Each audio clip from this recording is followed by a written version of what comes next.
Teu nome, Senhor. Boa noite, igreja. Paz seja convosco.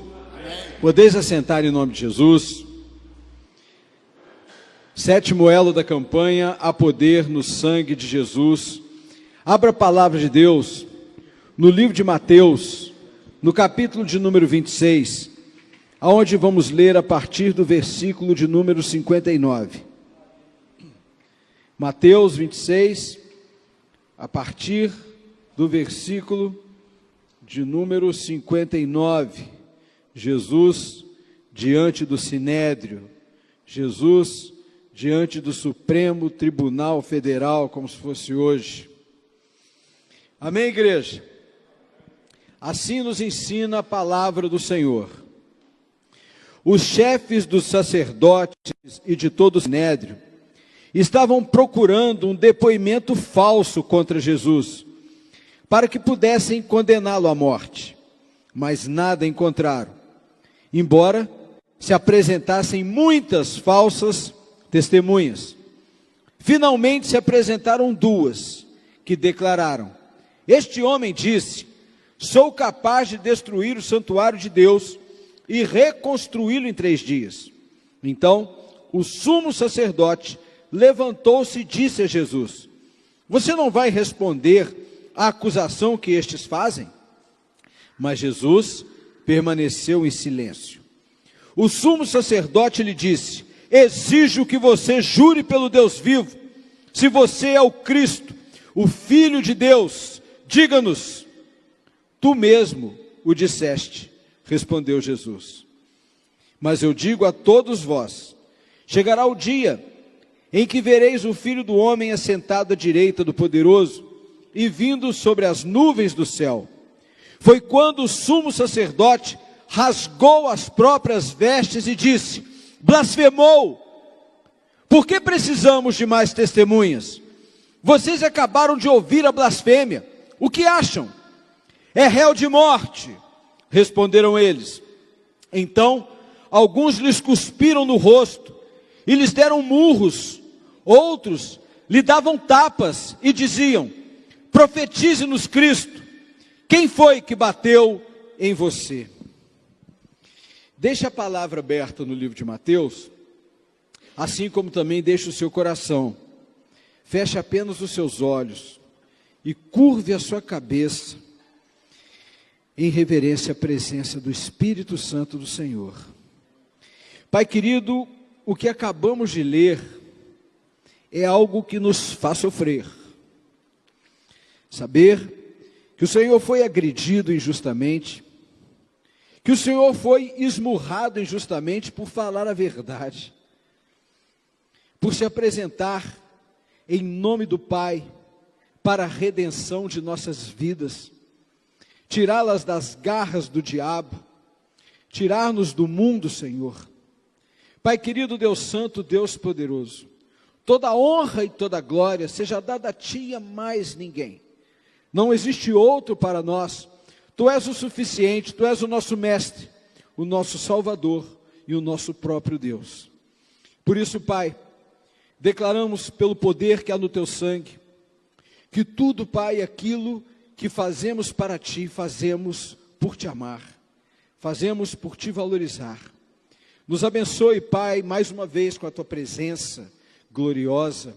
Abençoe, Pai, a vida do nosso pastor Fernando. Abençoe, Pai, a vida de toda a liderança, toda a membresia dessa igreja.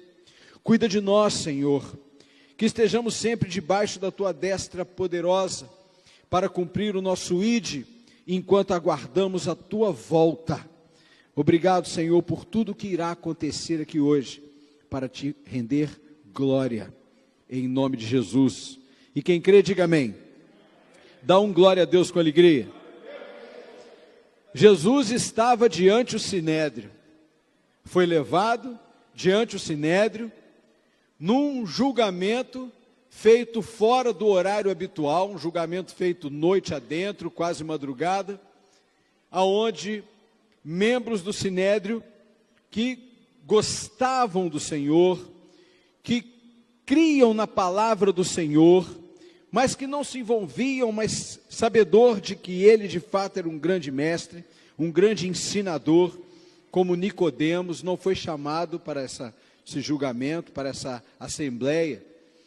Assim como também não foi chamado José de Arimateia, porque José de Arimateia adorava Jesus em oculto, com medo de perder seus bens.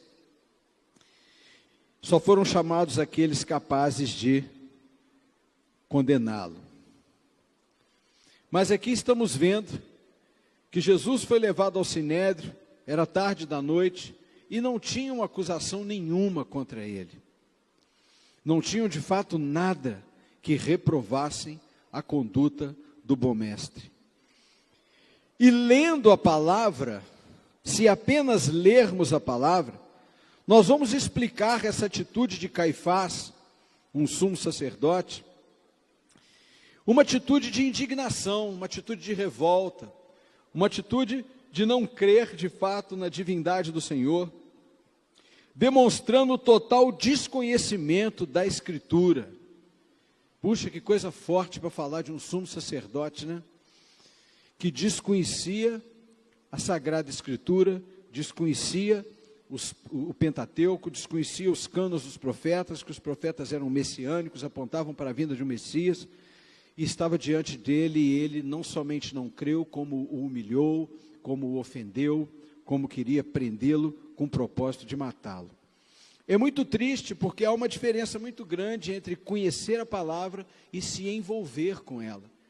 É muito comum quando a gente prega para alguém, para um grande amigo, para alguém da família, ou no ambiente de trabalho, ou na sua vizinhança, onde você estiver envolvido com a palavra de Deus, quando você prega e você escuta, olha, é muito bacana isso que você fala, é muito bacana a sua fé, mas a minha crença é outra. Eu respeito você, mas a minha crença é outra. E é uma coisa bastante interessante, porque quando você crê em algo, e crê com extrema convicção, essa crença ela tem que te sustentar. E se ela te sustenta, ela tem que gerar uma mudança na tua vida para se envolver com aquilo que te sustenta, com aquilo que você crê. Você pode ver que todas as pessoas que dizem assim, eu acredito, eu creio naquilo que eu respeito a tua crença, mas a minha crença não é essa. Você pode buscar a vida dessa pessoa, que ela pode ter uma vida íntegra, uma vida honesta, mas ela não tem de fato envolvimento com aquilo que ele crê. Não tem um envolvimento porque desconhece aquilo que ele diz crer. Diferente de quando você busca conhecer um só, Jesus. E eu não estou aqui desrespeitando a fé de ninguém. O culto online ele tem essa grande vantagem, porque ele vai aonde o Senhor determina que tem de ir.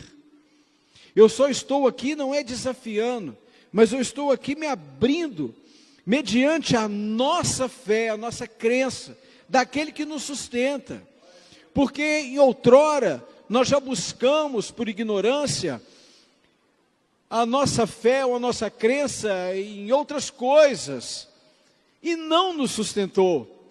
Mas a partir do momento que Jesus se apresentou para nós, a partir do momento que o Senhor se apresentou e disse, olha, quem te escolheu fui eu, quem conhece o teu coração sou eu, quem vai trabalhar na tua vida sou eu, batiza e mostra que agora eu sou o seu dono, não há uma gota de arrependimento dessa atitude.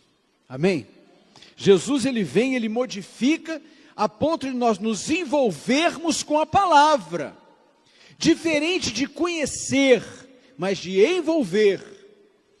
E isso faltou a Caifás, porque na realidade havia um propósito político muito grande.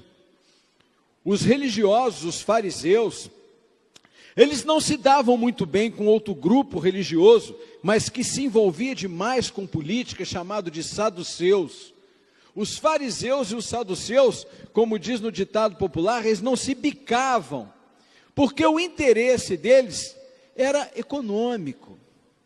O interesse deles era em benefício próprio.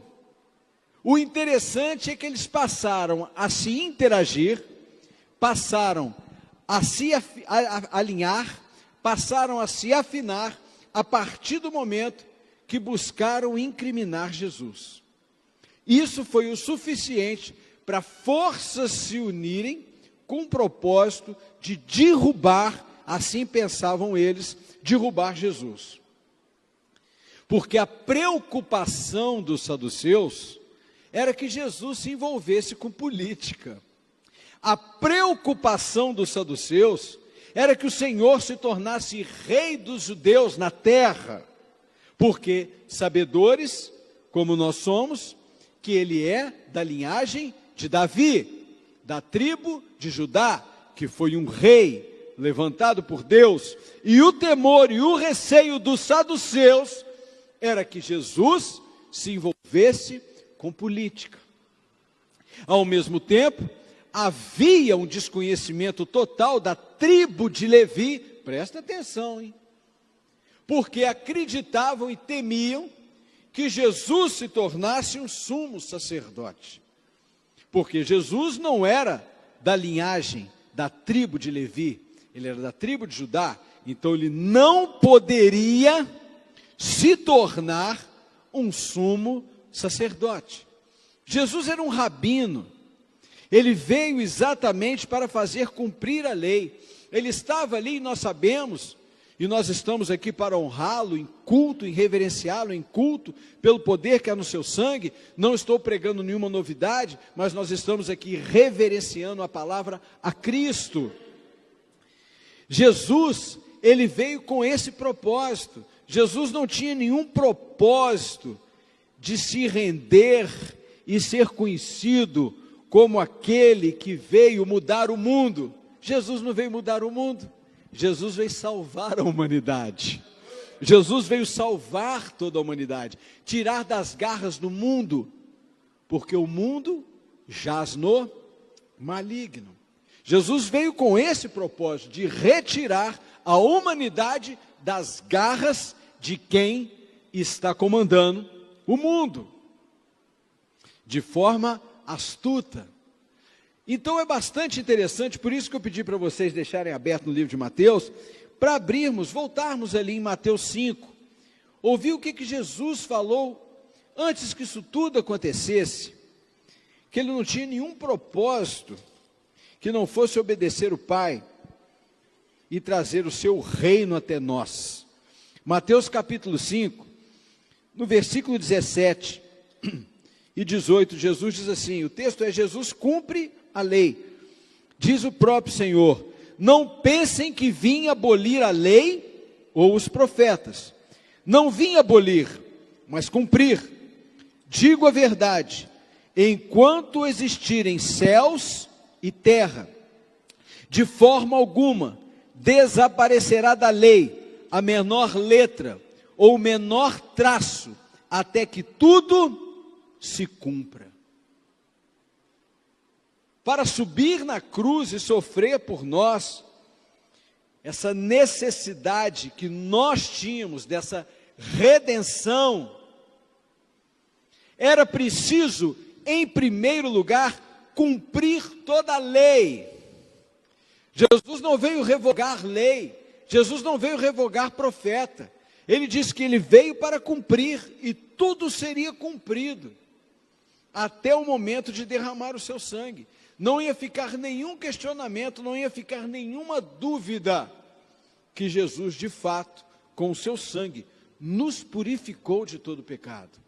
Nós somos purificados de fato de todo pecado, de toda transgressão, e nós temos que valorizar isso. Nós não podemos deixar em absoluto que no nosso coração entre um estado de competição de um irmão com o outro, de uma situação. Nós não podemos deixar, porque se nós apenas conhecermos a palavra, nós temos uma tendência a nos portar assim. Mas se buscamos a palavra para nos envolver com ela, presta atenção, existe um ditado popular que cai muito bem para quem serve a Cristo: prego que se destaca, martelada nele. Servir a Cristo e estar em Cristo, tem que haver um envolvimento e uma abnegação de você manter o olhar para a cruz o tempo inteiro. manter um olhar para o sacrifício do Senhor o tempo todo. Mas assim como o Senhor quer um culto racional de nós, nós temos que ter a busca pelo conhecimento para saber de fato que antes de subir no madeiro, ele cumpriu tudo, ele não deixou dúvida. Assim como no Antigo Testamento, um animal era checado se havia algum defeito para poder ser sacrificado, Jesus não deixou nenhuma dúvida do cumprimento de toda a lei, de toda perfeição, de todo bom comportamento, para poder ser sacrificado. Esse é o nosso Deus e Senhor. E o interessante é que naquela época, apesar da igreja dizer ser de Deus, quem levantava um sumo sacerdote era o imperador romano.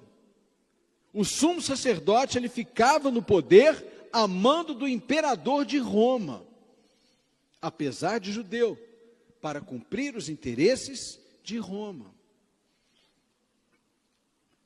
Conseguiram duas falsas testemunhas. Falsas porque ouviram o Senhor falando que ele derrubaria o templo e em 3 dias o ergueria novamente.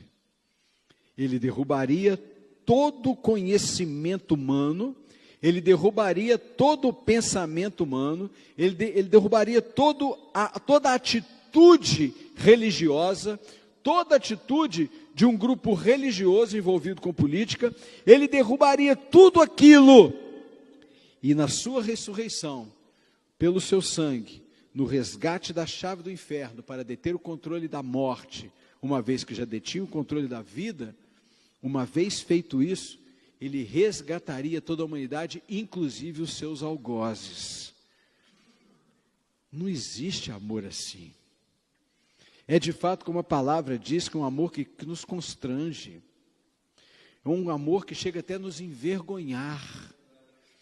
Puxa vida, como é que eu posso ser tão amado assim?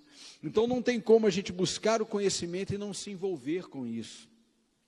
Caifás perdeu a sua grande oportunidade, porque ele, ao dizer a Jesus, você é de fato o Filho de Deus vivo, Jesus se calou e disse para ele, foi você que falou isso.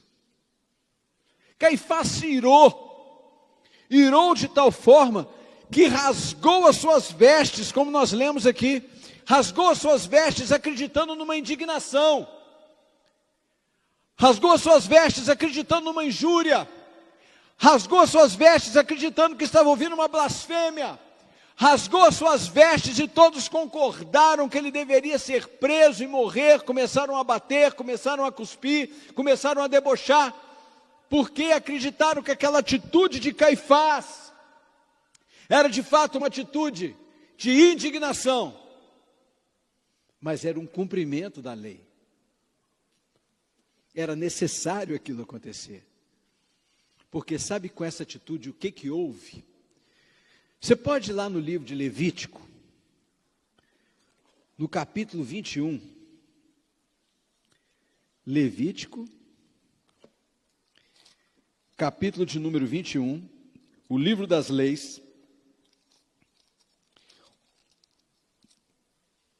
Olha no capítulo 21, o que está escrito acima, olha o título.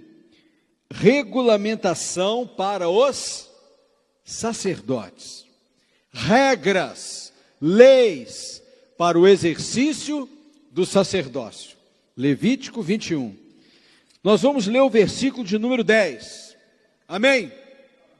Diz assim, o sumo sacerdote, aquele que entre seus irmãos, sobre cuja cabeça tiver sido derramado o óleo da unção, e que tiver sido consagrado para usar as vestes sacerdotais, não andará descabelado, nem rasgará as roupas em sinal de luto. Vamos ler mais uma coisa em Levítico. Volta um pouquinho, Levítico 10. Levítico, capítulo de número 10. O versículo de número meia dúzia, versículo 6. Amém? Então Moisés disse a Arão e a seus filhos, Eleazar e Itamar, não andem descabelados, nem rasguem as roupas em sinal de luto, senão vocês morrerão, e a ira do Senhor cairá sobre toda a comunidade. Mas os seus parentes e toda a nação de Israel poderão chorar por aqueles que o Senhor destruiu com fogo. Você começa a entender bem qual foi a atitude de Caifás ao rasgar as vestes? Ao rasgar as vestes em indignação, pela palavra e pela lei, a qual o Senhor falou que veio para cumprir, ele estava transferindo o sumo sacerdócio para Jesus.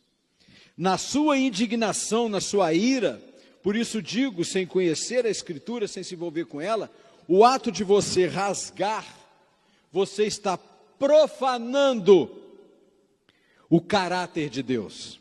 Você está desfigurando a perfeição de Deus. Você está transgredindo a lei que defende. Essa atitude torna o sumo sacerdócio, o sumo sacerdote, indigno do seu ofício. Ao rasgar as vestes, ele transfere o sumo sacerdócio para Jesus, mediador dos homens a Deus. O cumprimento da lei, cuspido, debochado, esmurrado, zombado, mas cumprindo a lei por amor a todos nós, recebendo o sumo sacerdócio. E aí é muito comum das pessoas dizerem, mas antigamente, no Antigo Testamento, toda a função de uma igreja, de organização de um templo, era dada à tribo de Levi. Foi Jesus que mudou isso? Não. No Antigo Testamento já se falava que isso iria acontecer. Por favor, vamos no livro de Salmos, no capítulo 110. Salmos 110. No versículo de número 4. Um salmo davídico. Salmo 110, versículo 4. O Senhor jurou e não se arrependerá. Tu és sacerdote para sempre, segundo a ordem de Melquisedeque. Quem foi Melquisedeque? Um rei de Salém. Mas quando que se fala dele na Bíblia? Logo na origem da vida. Vai lá em Gênesis. Gênesis 14. É um culto para honrar o cumprimento da lei do Senhor, por amor a nós. Antes de derramar o seu sangue, ele de fato cumpriu toda a lei. Gênesis 14, versículo 18. Então, Melquisedeque, rei de Salém, o sacerdote de Deus Altíssimo, trouxe pão e vinho e abençoou Abraão, dizendo: Bendito seja Abraão, pelo Deus Altíssimo, Criador dos céus e da terra. E bendito seja o Deus Altíssimo, que entregou seus inimigos em suas mãos. Ao rasgar as vestes em indignidade, ele transfere o sacerdócio para que Jesus pudesse, de fato, se entregar um sacrifício de amor por nós. Eles não entenderam, mas Deus está nos dando a condição de entender que na profecia já viria o último sumo sacerdote da linhagem de Melquisedeque, ou seja, não da linhagem de Levi, para poder resgatar as nossas vidas das garras do inferno. Redenção é a palavra certa para Jesus. Jesus veio nessa terra para fazer a redenção. E eu fiz questão de trazer por escrito o significado de redenção. Redenção é o ato ou o efeito de redimir ou remir, que significa libertação, reabilitação, reparo, salvação. É o ato de adquirir de novo, de resgatar, de tirar do poder alheio, do cativeiro e livrar-se de um passo arriscado. Ali o Senhor ofendido, cuspido, esbofeteado, naquela situação, amarrado, apanhando, sendo julgado, ele de fato termina de cumprir toda a lei, em conformidade com a palavra, como ele disse, não será tirado um tio sequer, não será retirado nada. Eu não vim revogar lei, eu não vim revogar profeta, eu vim cumprir. E aqui estava ele cumprindo a lei, de uma maneira maravilhosa, recebendo o sumo sacerdócio, para poder se entregar à morte por mim e por você. Assim diz no livro de Hebreus, que não foi por sangue de bode, não foi por sangue de touro, mas com seu próprio sangue, entrou no Santo dos Santos e obteve a eterna redenção. A eterna redenção nos retirou das garras de lugares arriscados, de lugares condenados, de lugares que nos trazeria a morte, a limitação. E o mais bacana disso tudo é que quando se prega que assim que Jesus expirou na cruz, que o véu da sinagoga central de Jerusalém se rasgou, receba, assim como Caifás, por indignação, rasgou as suas vestes e entregou o sumo sacerdócio para Jesus. Jesus, ao expirar na cruz, rasga o véu, passando o sumo sacerdócio para nós, passando o sacerdócio para nós, passando a confiança depositada em nós. Por isso nós estamos aqui, recebendo, pelo sacrifício de Jesus na cruz, o véu se rasgando e o sacerdócio entregue a nós, o discipulado entregue a nós. E é essa alegria que nós temos que nos envolver, é essa reverência que nós temos que fazer, confiar e acreditar, porque apenas crer apresenta a tua crença, que nós vamos falar te sustenta, porque a nossa gera mudança, gera envolvimento. Por isso que eu quero terminar falando para você aqui. Hoje você para pensar naquilo que você crê, naquilo com que ou com quem você se envolve, se de fato te sustenta, ou se a sua fé é movida por uma folga, ou se a sua fé é movida por uma acomodação. Jesus te convida a uma responsabilidade, e essa responsabilidade gera sustentação, gera confiança do bom mestre.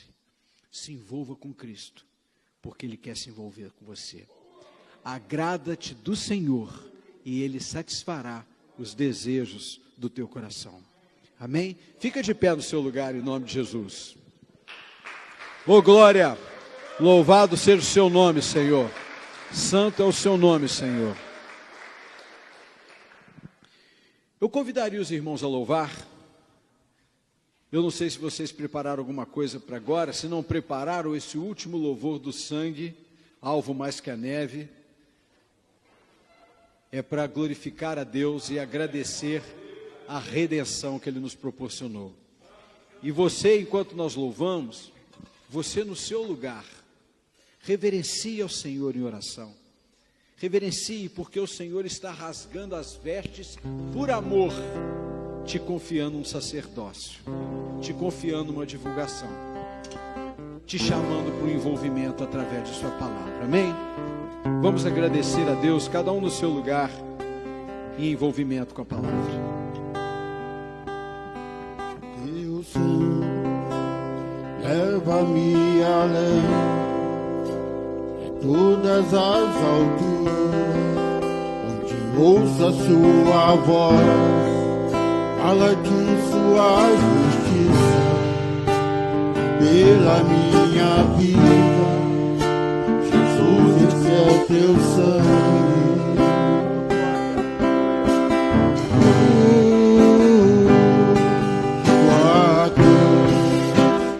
Mostra tua graça, fala do amor do Pai, para nós, e para Ele, onde posso me achegar, somente pelo sangue.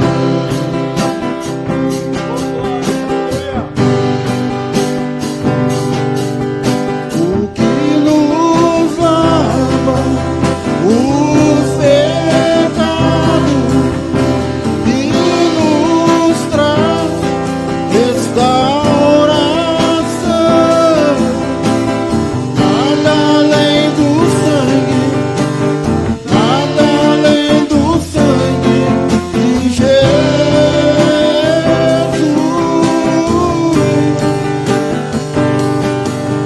O que nos faz brancos como a neve, aceitos como amigos de Deus, nada além do sangue, nada além do sangue de Jesus.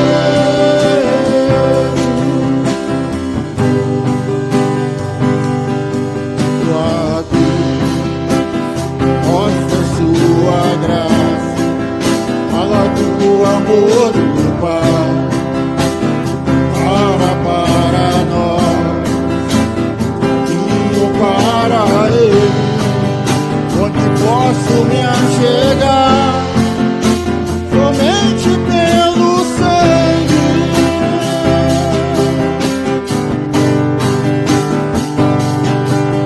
O que nos faz os pecados e nos traz restauração,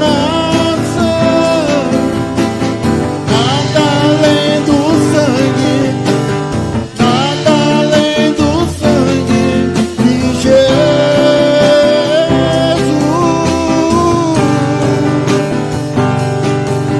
O que nos faz brancos como a neve, aceitos como amigos de Deus, nada além do sangue, nada além do sangue de Jesus.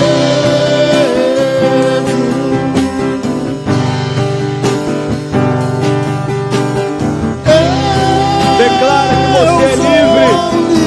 Declara que o amor do Senhor te tornou livre. Declara que você é livre. Oh, glória! Você não é prisioneiro mais. Você é livre pelo sangue do Senhor, pelo cumprimento da lei. De Jesus.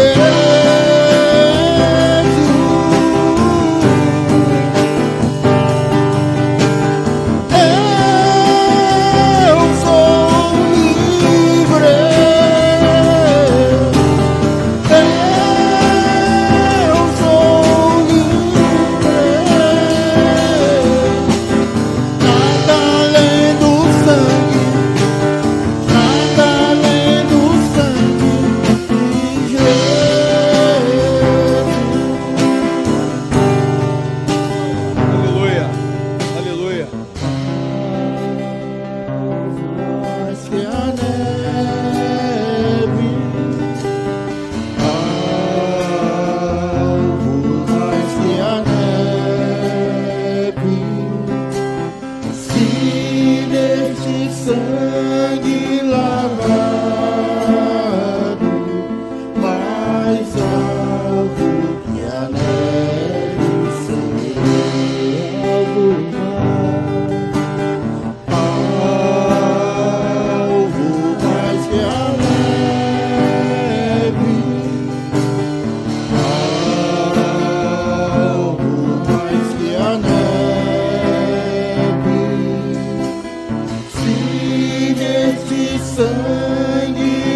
Se você é livre, aplauda o Senhor, glorifica o nome do Senhor. Aleluia. E agora sabe o que você vai fazer? Muito rápido, mas muito poderoso. Porque a palavra vem se cumprindo. Por aumentar o pecado, o coração de muitos estão se esfriando, estão se afastando, estão desviando. Muitos irmãos nossos estão passando por um processo assim. E às vezes você vai até ele e você ainda é debochado. Você escuta: para que isso tudo? Não vi que não adianta tanto assim. Não precisa ser tanto assim. Mas a gente sabe que o sacrifício foi perfeito, o cumprimento da lei foi perfeito. Então agora, se você tem fé e conhece alguém daqui da igreja ou não, mas eu digo daqui porque a gente olha para um assento e a gente consegue enxergar aquela pessoa que saiu, mas sentado ali. A gente consegue.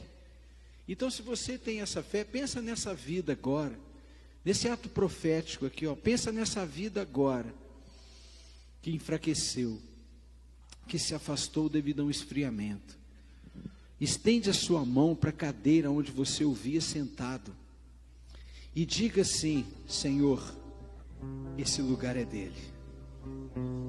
Senhor, esse lugar é dela. Senhor, esse lugar pertence a eles. A tua obra foi perfeita. O cumprimento da tua lei foi perfeito, Senhor. O teu sangue derramado nos faz estar aqui. E a tua palavra nos ensina que aquele que está de pé, cuidado para que não venha cair. Por isso, Pai, nós te pedimos que possamos permanecer de pé, te reverenciando em culto, Senhor, te agradecendo por tudo, Pai, e por essa liberdade que o Senhor nos dá em espírito, por essas vidas que nós conhecemos, Senhor, e mais ainda o Senhor conhece, porque é o Senhor quem vai trazê-los e vai nos orientar. Se for para buscarmos, o Senhor vai nos orientar. Pai, nós queremos declarar e te agradecer pela tua fidelidade, que esse lugar continua dele, esse lugar continua dela, este lugar pertence a eles, porque a glória é toda tua, em nome de Jesus. Amém?